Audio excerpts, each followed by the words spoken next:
welcome to the Abrams Boxing Show, powered by Last Out Media and brought to you by www.15rounds.com, the worldwide leader in boxing news. Also, Abrams Boxing PR Media and Broadcasting, the industry standard for boxing media relations and play-by-play broadcasting. Also, check out www.abramsboxing.com, Abrams Boxing on YouTube, as well as M. Abrams Boxing on Twitter and Mark Abrams Boxing on Instagram.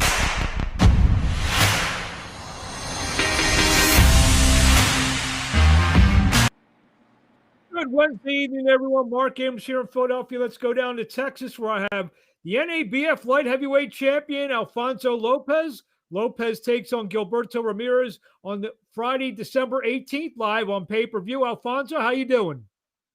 Hey, man. Appreciate you having me. I'm doing well. I'm doing really good. Well, we got this big fight coming up on December 18th against Gilberto Ramirez. We're about 9 days away. How's everything going with training?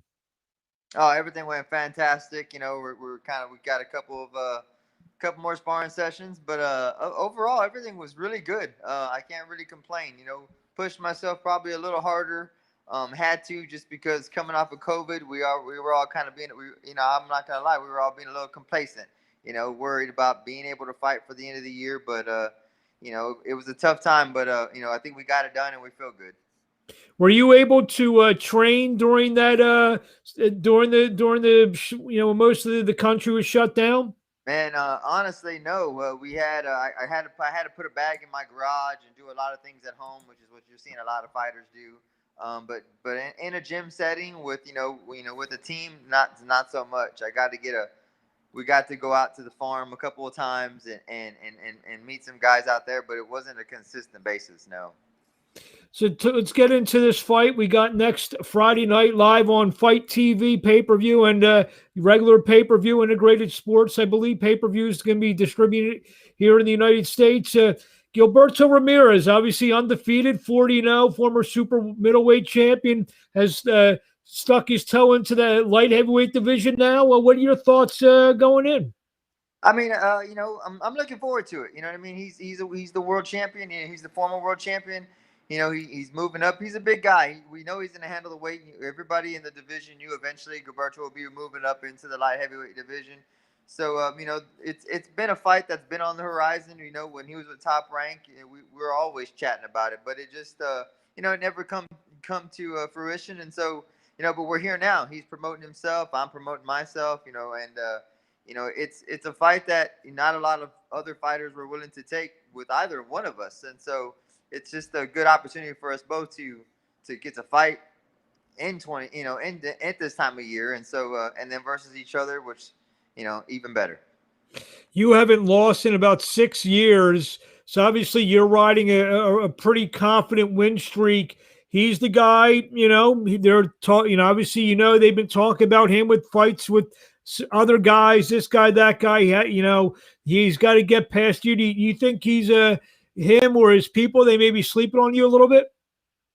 Oh, maybe a little, but they're professionals. You know, Gilberto's always been a top-level guy who understands the sport. I don't think they're overlooking me. I think they know what they're getting themselves into. You know what I mean? Whether, you know, if you know me from in the art of boxing, you know, if you've watched me fight before, I think they understand, you know, who I am, and I think that's why they picked me, because he wants a good, credible win in a tough fight, and if he's going to establish himself in this division, and you know, I mean, at the end of the day, I think he's going to be more than prepared, and I don't think they're overlooking me at all.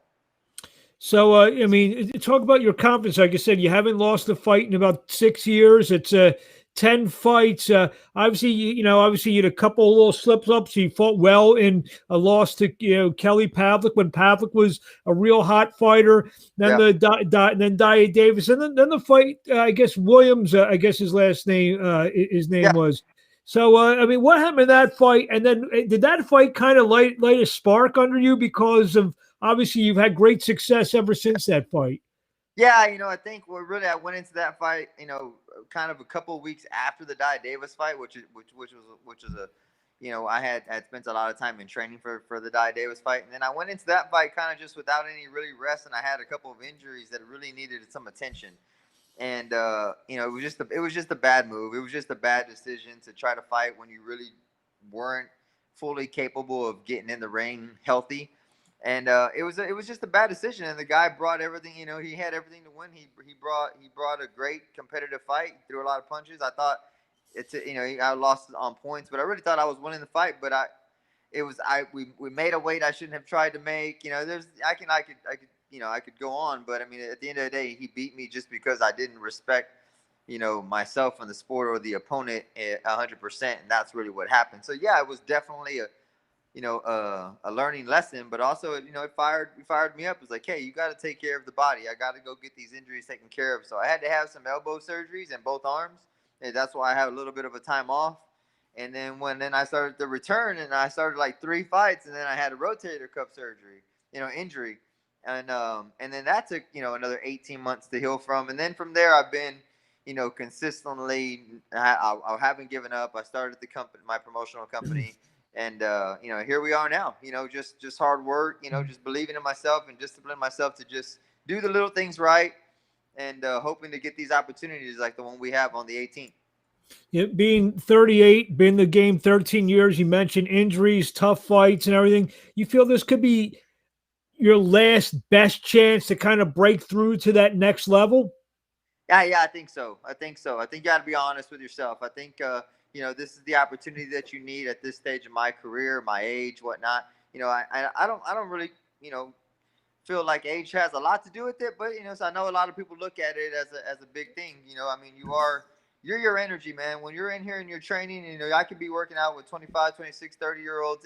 It's what you want to put out. You know what I mean? It's how you take care of yourself outside of the ring as well. And then that's what I try to stress to a lot of young fighters. It's not, you can't just be out here, beating yourself up, just because you're 21, 25, 30 even. You can't. If there's a science to the way we train. And so as I got older, I had to learn those things. I'm trying to pass it on to the younger fighters. But age, yes, because of boxing and the way it is, this is a big opportunity at this time. You mentioned your promotional company. Is that something that you started and plan to do? You planned it to promote the sport, promote younger fighters, and whatnot. Oh, absolutely. Boxing is a passion of mine. I love it. Whether it's inside out, it's a hard business, but Yeah. when you're dedicated to it and you enjoy it and you see, how you can even change someone's lives that are coming from a really hard place, a young fighter, who doesn't get those opportunities. It's in your heart to just try to do the best that you can. And so, I mean, that's me. What I mean? And so we enjoy it. My team enjoys it, and that's what it's about. Texas has a lot of talent. There's a lot of talent. There's lots of kids like this, not only in Texas, it could be from California. We talked to Zerto Promotions. We'd love to work together to really establish some of these fighters that don't get those opportunities, to display their skills on a higher level and get a shot at, bigger titles. And actually, it's kind of a segue into my next questions. What's that say? You and Zerto, you guys are promoting the fight. You guys are gonna be, the main event, hitting each other, but you guys are also co-promoting the event yourselves. What's that like? Obviously, there's a there's another layer. Obviously, I know there's gonna be some fans that you can have some fans in Texas, but also, Fight TV pay per view. It's gonna be a regular pay per view as well. Yeah. So obviously you have to. I know you said you have a team around you, but you have to kind of keep your eye on that as well in terms of promoting the fight, not only to a live event, but fans all over the world. Oh no, absolutely. You got to stay engaged in the day-to-day contacts of what's happening on the business side. Just because we are the promoters, yes, we are the fighters, and but at the end of the day, we're promoting the show ourselves. We're putting this together. We have it on pay-per-view just because it is a tough time right now. Texas is doing great, but it's 50% capacity. Some of the venues the larger venues were really hard to get into at this time, but we found a great venue in Galveston that's going to do a great job. We're going to be able to seat about 2,000 people, in the facility. And so but we also have it on the pay-per-view, route as well. So I think it's you have to kind of stay engaged in it, but we also too have to know we can't spend all day there because we are fighting. But how much of that is a distraction a little bit? 'Cause, I mean, you're fighting a guy who's 40-0, who's a world champion. So obviously that's hard enough. And Yeah, so how much of a distraction is, the odds and ends of the business on you? well, I mean, I think it's important that we kind of delegate to my team to really handles a lot of the stuff. I know I got a great you know you know a manager, and VP that do a great job for me. They kind of handle the day to days, and it might be a late night phone call at the end of the day just to kind of go over some things. But the training is usually all handled, and I'm done. I'm kind of just resting. And so we can talk business a little bit and kind of get into specifics, and so it doesn't really bother me, but you can't let yourself go there mentally where you just become overly stressed about it. You just have to worry about you got a 40-0 former super middleweight world champion in front of you, and promoting is going to be there. The show is going to do what it does. We can't stress over it. We just going to go out there and we got to perform for the people. Well, I mean, just one more last promoting question. Do you have any of your fighters that are going to be on the card that you would like to maybe shout out who we may see on the pay-per-view? Yeah, we got quite a bit of our fighters, kind of our local fighters. A couple are signed, a couple aren't, but they do fight for us on our promotional, on our local, club shows. And so Armando Frosto is fighting one of Zerto's guys. I mean, and that's going to be a really incredible fight. He's one of those workhorses. He comes where, he's blue collar, he works his tail off, and he does all the little things right. Typical, perfect style. Reminds me kind of like the Rafael Marquez's of the world. The little guys. So very very skilled. But we got some of the young guns coming in. The guys that are just still 4-0, 5-0s that are going to push themselves. Ivan Vasquez is going to do a great job. He has a lot of skills. Very technically sound. And Ray Talib's another fighter that we have on the show that's going to do good. But overall, we try to stack it with some talent to give these guys the opportunity to be on a pretty big show on pay-per-view. Ramirez, Lopez, two of the top 10 light heavyweights. I mean, this is a big opportunity for these young fighters, and so it's important for them. And I'm glad that we got to work it out with them. Obviously, fights in Texas. You're Texan. Uh, he's from Mexico. I talked to Zerto last night. I don't know if you had a chance to see it. He was getting his hair cut while we were out. You saw it? He saw it. He was getting his hair cut. So I'm gonna ask you. You expect who's gonna have the crowd behind them? Is it gonna be the Mexican Warriors or gonna be the home stater? Man, yeah, it's a good question. I mean, we're both Mexican. We have I'm Mhm. Mexican American. He's pure Yeah. Mexican. It's gonna be, it may be split down the middle. I don't know. We're in Galveston. It's a fight town. They like fights. They like boxing. They're boxing fans. That's why we love Galveston. Yes, it's a couple hours away from me of my home kind of area, but I do promote in I have promoted in Galveston. I fought last year in Galveston, so but I'm not sure, man. He's a star. He's a star. I'm pride of Texas. I'm here. I stay at home. For the most part, and but I don't know. I don't think it'll make a difference. We'll be in there and we'll be battling it out, and I think that people are just going to enjoy a true fight, a real fight between just two warriors that are dedicated to the sport of boxing. And the winner of this fight, obviously the light heavyweight division, some news over the last couple of days. It looks like Better Biev is going to fight on January 30th, defending his titles. They just announced the WBO title with Vlasov and Joe Smith. So Yeah. does the winner of this fight, does he get mentioned with those guys right away, you think? I think so. I absolutely think so. I think the winner of this fight should be fighting the winner of one of those guys. Whatever title, whether it's that WBC or the WBO. I really feel the winner, is granted that as their next fight, hands down. And I absolutely believe that. I mean, nobody wanted to fight Gilberto. Nobody really was trying to fight me, and and so here we are fighting each other. I think definitely, without a shadow of a doubt, that the winner should get that fight. and also, I believe John Pascal's got one of the WBA belts. I don't know who's got the other Yeah, four WBA that belts. Bivol has one, and he has Bevel, one. yeah. It's really a weird situation over there, but they got like four belts. I don't know. Well, would what do one of those appease you? Should you get past? No. What was that? Do one of those, one of the WBA champions appease you? It's doing the thing that it started with earlier, Mark. You know, where it's Oh, kind of here we cracked. go. Hold on. We've been having problems with our mic all day. 1 minute. How about now? Any better? See if I can get my charger on it. There we go. Any better? No, still the same. Okay, hold on, hold on. How about now? Yeah. Better? Oh, there you go. Yeah. Okay. So do any of the WBA belts, do any of those, they appease you? Ah, man, it's kind of light. I can't. You're real low, Mark. Any of the WBA belts appease you? Like when it gets louder, that's when it really kind of does that effect on it. Any of the WBA? How about the WBA champions? Yeah, I can hear that you said the WBA chance, but I'm not granting a whole lot. Sorry. Okay, well, you know what? Let me see here. Let me just try one Try more. this. I don't know. I don't know if it's on my side. It might now. No better. I don't know why Say that again. how about now? Any better? Still doing the same thing.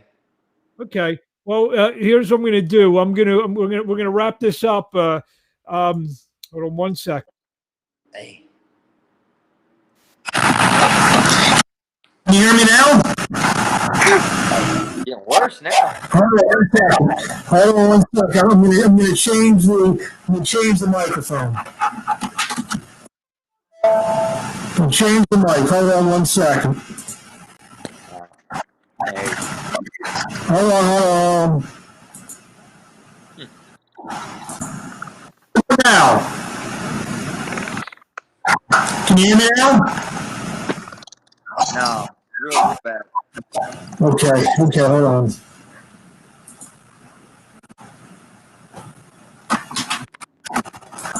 Oh.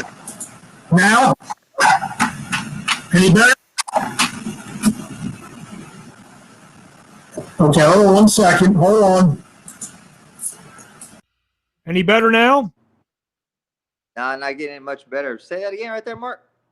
Can you hear me any better? No, can't hear you. How about now?